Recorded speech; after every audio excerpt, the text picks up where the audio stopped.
আসসালামু আলাইকুম ওরহমতুল্লাহি ওয়াবারাকাতুহ। প্রিয় ভাই ও বন্ধুগণ, আজকে অত্যন্ত গুরুত্বপূর্ণ একটি বিষয় নিয়ে আলোচনা করব। আজকে আমার আলোচনার বিষয়বস্তু হচ্ছে যে আমরা আমাদের আশেপাশে, আমাদের সমাজে, আমাদের গ্রামে আমরা প্রায় সময় একটা জিনিস দেখে থাকি। যদি কোনো ফ্যামিলিতে যদি একের পর এক মেয়ে হয়, সেক্ষেত্রে আমরা দেখি যে ওই নারীকে তার শ্বশুরবাড়ির লোকজন বিভিন্ন ধরনের গালমন্দ করে, বিভিন্ন ধরনের অপবাদ দেয়, বিভিন্নভাবে তাকে অপমানিত, অপদস্থ করে থাকে। পক্ষান্তরে যদি কোনো ফ্যামিলিতে একের পর এক ছেলে হয়, সেক্ষেত্রে আমরা একই অবস্থা দেখতে পাই যে মেয়ের জন্য তাদেরকে নানানভাবে হয়রানি করা হয়, গালাগালি করা হয়, পরিবার থেকে নানানভাবে তাদেরকে কটু কথা শোনানো হয়। আর যদি কোনো কারণে কোনো ফ্যামিলিতে আল্লাহ রব্বুল আলামিন যদি সন্তান না দেন, তারা যদি একদমই সন্তানহীন থাকেন, সেক্ষেত্রে তো কথাই নাই যে ওই নারীকে তার শ্বশুরবাড়ির লোকজন, শাশুড়ি, শ্বশুর, তারপরে হচ্ছে ননদ ইত্যাদি যে শ্বশুরবাড়ির লোকজন রয়েছে, তারা প্রত্যেকেই আলাদা আলাদাভাবে কথা শোনায়, তাকে নানানভাবে হেনস্থা করা হয়, নানান ধরনের খারাপ খারাপ কথার মাধ্যমে, অপমানজনক বাক্যের মাধ্যমে তাকে অপমানিত, অপদস্থ করে থাকে। পক্ষান্তরে পুরুষকেও নানানভাবে হয়রানি করানো হয়ে থাকে, তাদের শারীরিক অবস্থা নিয়ে, তাদের সক্ষমতা নিয়ে নানানভাবে তাদেরকে বিভিন্ন জায়গায় বিভিন্নভাবে তাদেরকেও অপদস্থ করা হয়। কিন্তু আমরা কি জানি যে আমরা যদি চাই তাহলে সন্তান হবে না? আসলে আল্লাহ রব্বুল আলামিন যদি চান তাহলেই সন্তান হবে। আল্লাহ রব্বুল আলামিন যদি চান কাউকে শুধু ছেলেই দিবেন, তাহলে ছেলেই হবে। তিনি যদি চান যে কাউকে মেয়ে দিবেন, সেক্ষেত্রে তাদের মেয়েই হবে। তিনি যদি চান যে তার কোনো বান্দা বান্দিকে তিনি সন্তান ছাড়াই পৃথিবীতে রাখবেন, সেক্ষেত্রে তাদের কোনো দিনই, কোনো অবস্থাতেই সন্তান হওয়ার কোনো সম্ভাবনা নেই। তো প্রিয় ভাই বন্ধুগণ, তো যাদের ছেলে আছে মেয়ে দরকার, যাদের মেয়ে আছে ছেলে দরকার, আর যাদের ছেলে মেয়ে কোনোটাই নেই, সন্তান দরকার, তো আপনারা কি আমল করবেন, কি দোয়া পড়বেন, চলুন শেখ আহমদুল্লাহ হুজুরের ভিডিও থেকে আমরা জেনে আসি কিভাবেই আল্লাহ রব্বুল আলমিনের কাছে আমরা সন্তান চাইব, সন্তান কামনা করব। চলুন। আমি অনেক চেষ্টার পরও মা হতে পারছি না, তাই অনেকে আমাকে অনেক আমলের পাশাপাশি তাবিজ ব্যবহার করতে বলছেন, অনেকে কটু কথাও বলেন, কিন্তু আমি খুবই সন্দিহান গুনাহের ব্যাপারে। দয়া করে সঠিক তথ্য দিয়ে সহযোগিতা করবেন। বোন ফারজানা প্রশ্ন করেছেন, দেখুন, যে সমস্ত বোনের বাচ্চা হয় না, আমাদের সমাজে এক শ্রেণীর কুলাঙ্গার, এক শ্রেণীর খারাপ মানুষ আছে যারা ওই মেয়েদেরকে নিয়ে কটু কথা বলে, আছে না নাই? গ্রামাঞ্চলে বিশেষ করে অনেকে আছেন এই সমস্ত বোনদেরকে খোঁচা মেরে কথা বলেন। সন্তান হওয়া না হওয়া এটা কি পৃথিবীতে কোনো মানুষের হাতে? কোনো মানুষের হাতে? সন্তান দেওয়া বা না দেওয়ার মালিক কে? আল্লাহ তাআলা কোরআনে কারিমে পরিষ্কারভাবে বলেছেন যে আল্লাহ রাব্বুল আলামিন ইয়াহাবু লিমান ইয়াশাউ ইনাসা ওয়া ইয়াহাবু লিমান ইয়াশাউ যুকুর আয়ুযাওয়িজুহুম যুকরান ওয়া ইনাসা। আল্লাহ তাআলা যাকে ইচ্ছা তাকে কন্যা দেন, তাকে যাকে ইচ্ছা তাকে ছেলে দেন। কাউকে আল্লাহ তাআলা দুইটাই দেন, কাউকে আল্লাহ কিছুই দেন না। এটা সম্পূর্ণ আল্লাহর ইখতিয়ার। অতএব এই কারণে যদি কোনো মেয়েকে বা কোনো ছেলেকে কেউ দোষারোপ করে, সে আল্লাহর কাছে কবিরা গুনায় লিপ্ত আসামি। যদি সে মুখে দাঁড়িয়ে থাকে, সে যদি হাজী সাহেব থাকে, সে যদি মসজিদের সভাপতি সেক্রেটারি হয়, সে যদি আলেম ইমাম সাহেবও হয়, তারপরও সে আল্লাহর কাছে অপরাধী এবং ক্রিমিনাল, বিকজ সে একজন নির্দোষ মানুষকে সে দোষ দেওয়ার চেষ্টা করেছে। এজন্য খবরদার, সন্তান হয় না, সব ছেলে হয় অথবা সব মেয়ে হয়, এজন্য মেয়েদেরকে অথবা ছেলেদেরকে কাউকে কোনো দোষ দেওয়া যাবে না। এটা সম্পূর্ণ আল্লাহর ফয়সালা।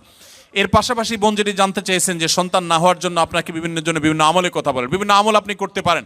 কোরআনে কারিমে বিভিন্ন আয়াত আছে, যে আয়াতগুলো আমল করার মাধ্যমে, পাঠ করার মাধ্যমে, সেগুলো পড়ে পানিতে ফু দিয়ে খাওয়ার মাধ্যমে বিভিন্নভাবে সন্তান আল্লাহ তাআলা দান করেছেন।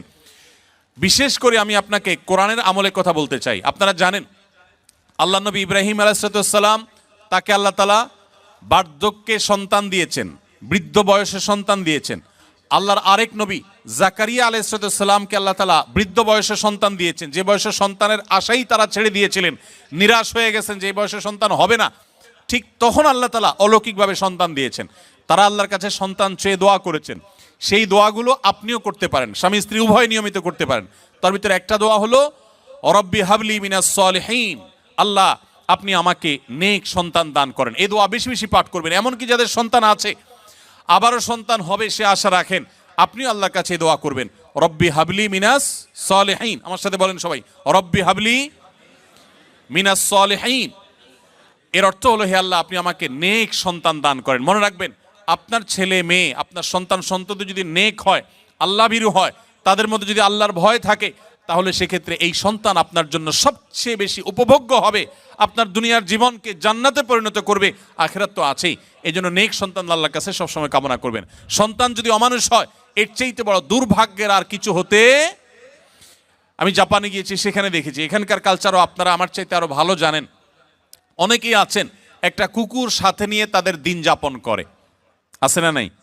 আপনাদের চোখের মধ্যে পড়ে কি পড়ে না? বৃদ্ধ বয়সে একজন মানুষ একটা কুকুরের বাচ্চা, কুকুরের একটা ছানাকে নিয়ে তার দিন রাত সে পার করে দেয়, তার সব কিছু সে শেষ করে দেয় শুধু একটা কুকুরের বাচ্চাকে সাথে নিয়ে। এই জিনিসটা কি আমাদের জন্য খুব কাঙ্ক্ষিত না অনাকাঙ্ক্ষিত বলেন তো? এটা কি কাঙ্ক্ষিত? এরা কেন এরকম করে? কারণ ওই যে সন্তান সন্ততি নাতিপুতি তাদেরকে হাতের কাছে পায় না। মানুষ আদর করতে পারলে কেউ তো আর পশু আদর করে থাকতো না ভাইরা আমার। এই জন্য আপনাদেরকে আমি বলতে চাই, নিজের সন্তানকে যদি ঈমান শিখান, তাওহীদ শিখান, মনে রাখবেন পৃথিবীতে ঈমানদার কোন সন্তান তার বাবা মাকে বার্ধক্যে রেখে দূরে চিরকালের জন্য সম্পর্ক ছিন্ন করে চলে যেতে পারে। আপনারা দেখেছেন, অনেকে গত কদিন আগে নিউজ হয়েছে আমাদের দেশে, মূলধারা মিডিয়াগুলোতে উঠে এসেছে যে জাপানে অল্প সময়ের ব্যবধানে হাজার হাজার মানুষ পাওয়া গেছে যারা বাসায় মরে পচে, অনেকে আছেন যে কয়েক মাস পর জানা গেছে যে লোকটা মারা গেছেন, তারপর পুলিশ গিয়ে দরজা ভেঙে তাদেরকে লাশ উদ্ধার করেছেন। কারণ তারা একাকী থাকতেন, কেউ সাথে থাকতো না। এর চাইতে বড় বেদনার, এর চাইতে বড় যন্ত্রণার, এর চাইতে বড় কষ্টের আর কি হতে পারে যে বার্ধক্যে এসে তারা কোনো মানুষ পাবে না। আপনি যদি চান যে আপনার সন্তান সন্ততি মৃত্যুর আগ পর্যন্ত আপনার পাশে থাকবে, আপনাকে আগলে রাখবে, আপনাকে স্নেহ মমতা দিবে, ভালোবাসা দিবে, তাহলে মনে রাখবেন একমাত্র পথ তাদেরকে মুসলমান বানানো, আল্লাহ ভীরু বানানো। আপনি যদি তাদেরকে বিজ্ঞানী বানান, সায়েন্টিস্ট বানান, আপনি তাদেরকে শিক্ষিত বানান, বড় ব্যবসায়ী বানান, বড় পদাধিকারী বানান, কিন্তু ঈমান শিখান নাই, তাওহীদ শিখান নাই, তাকওয়া শিখান নাই, ইসলাম শিখান নাই, আমি শপথ করে বলতে পারি আপনার এই সন্তান আপনার বিপদের কারণ হওয়ার সমূহ সম্ভাবনা আছে। এই জন্য সন্তান নেক হোক আমরা সবাই চাই কি চাই না বলেন? তাহলে দোয়া করতে হবে। যে বোন চেয়েছেন তার জন্য এবং অন্য সবার জন্য বলছি, রব্বি হাবলি মিনাস সলিহিন।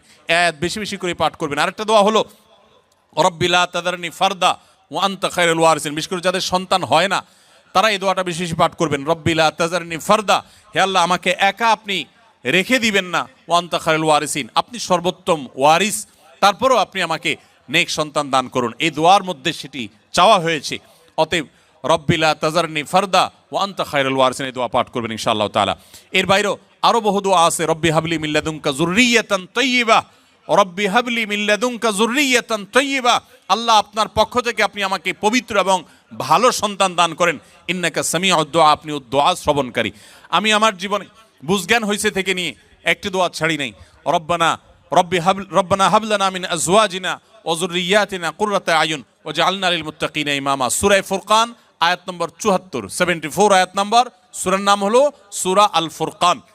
এই আয়াতে যে দোয়া আছে, এখানে যারা অবিবাহিত আছেন তারা এই দোয়া এখন থেকে পাঠ করতে পারেন। আল্লাহ তাআলা নেক বা ভালো স্ত্রী যদি জীবনে না দেন, তো আপনার জীবনে অনেক কিছু হওয়ার পরও সুখ শান্তি আপনি পাবেন না। সো নেক স্ত্রী এবং মেয়েদের জন্য নেক স্বামী, এই উভয় পক্ষের জন্য একই দোয়া, কমন দোয়া, আপনারা দোয়াটা পড়তে পারেন নেক সন্তানের জন্য। আমি যে বোন দোয়া চেয়েছেন, পরামর্শ চেয়েছেন, তাকে বলবো এই দোয়াগুলো আপনি বেশি বেশি পড়বেন। সূরা ফুরকানের 74 নম্বর আয়াত, এর বাইরে আরো 3টা দোয়া পড়েছি, রব্বি হাবলি মিনাস সলিহিন, রব্বি লা তাজারনি ফারদা ওয়া আনতা খায়রুল ওয়ারিসিন, রব্বি হাবলি মিন লাদুনকা যুররিয়াতান তাইয়্যিবা ইন্নাকা সামিউদ দুআ। এই 4টি দোয়া নিয়মিত পড়বেন, ইনশাআল্লাহ সন্তানহীনতার কষ্ট দূর হবে।